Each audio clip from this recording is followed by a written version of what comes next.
Snowden is the new political spy thriller that comes out this weekend, directed by Oliver Stone. Yes, that Oliver Stone, the guy that directed Wall Street and Platoon. It stars Joseph Gordon-Levitt, aka JGL. It stars Shailene Woodley. It stars Doc Connors from The Amazing Spider-Man. It also stars this kid from Straight Outta Compton. I can't remember what his name is in the movie or in real life, but the guy from Straight Outta Compton's in this movie. Just thought I'd point that out. And it's the true story of Edward Snowden. Everybody knows who Edward Snowden is, at least I did going into the movie. Edward Snowden is a former CIA NSA operative who stole a lot of classified files and documents and information and basically leaked it out to the world. He leaked it out to everybody. The crux of the information that he found was that the NSA and CIA and the US government was spying on people, and not just spying on, you know, enemies from afar, spying on people here in our own country, like using our cell phones, our emails, our webcams on our laptops,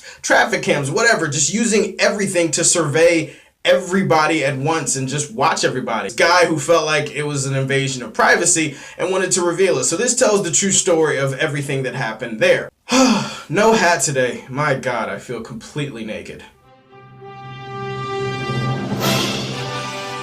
Alright, well, first off the bat, let me reassure you guys, this is overall a good movie. Whether or not that's enough to watch it in theaters, that's gonna be up to you. First of all, Joseph Gordon-Levitt. Joseph Gordon-Levitt is a guy that just impresses me in almost everything he's in. The dude is awesome. Dude is a great actor. He also is a great director. I loved what he did with Don John a few years ago. And the dude, once again, gives a very good performance. He does something weird in his voice where at first I was kind of like, wait, he sounds like that really shitty villain from Jupiter Ascending. My name is Edward Snowden.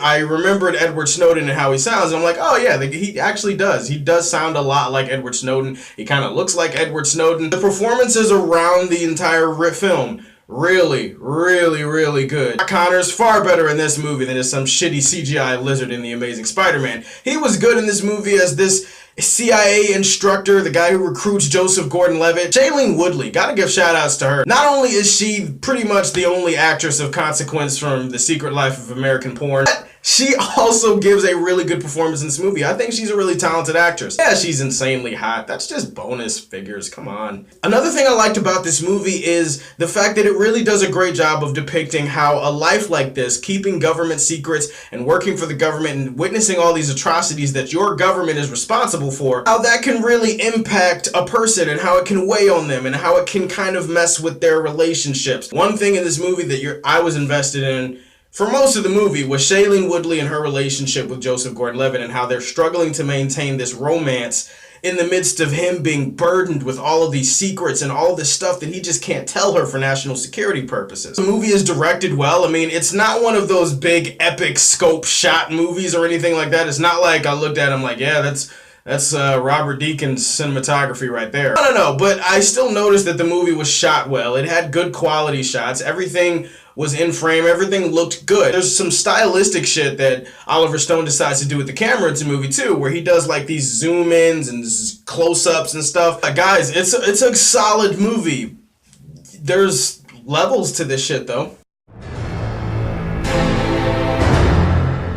The problem with this movie is kind of the same problem I have with Free State of Jones, where they're telling this really interesting real-life story and where it's really exciting, but then the actual telling of the story is not really that interesting. Kid you not, there are parts of this movie that are told with the pacing of a made-for-TV documentary. There's even a documentary made about this very subject matter. I've seen it, and I think it's kind of a little bit more interesting than the actual movie itself. The same thing with all biopics, where they try to show you the man behind the myth, or the man behind the legend, the man behind the conspiracy. They kind of just trudge along and tell you his entire life story, and I can't deny that for a large portion of this movie, I was kind of sitting there in my seat like, okay, wow, yeah, I get it, but did we really need to know that? Did we really have to see that? Okay, when are we gonna get to the big thing? That's kind of the problem with the storytelling in this movie, is that they tell half of it from after he does this thing and half of it from before, and it's kind of like the whole time we're just waiting for this to happen. It kind of just feels like we're going through the motions up until then. Not only did the pacing drag, but the last 20 minutes of this movie could have been completely removed in my opinion. Like, the movie did not need to be 2 hours and 15 or 20 minutes or whatever the fuck it was. Oliver Stone is a guy that doesn't mince his emotions politically. He kind of lets you know exactly how he feels about something. And in this movie, he paints Edward Snowden out to be a true blue patriot, a hero, all of that. And for all I know, he could be. I kind of wish in the movie they had presented it a little bit more ambiguous.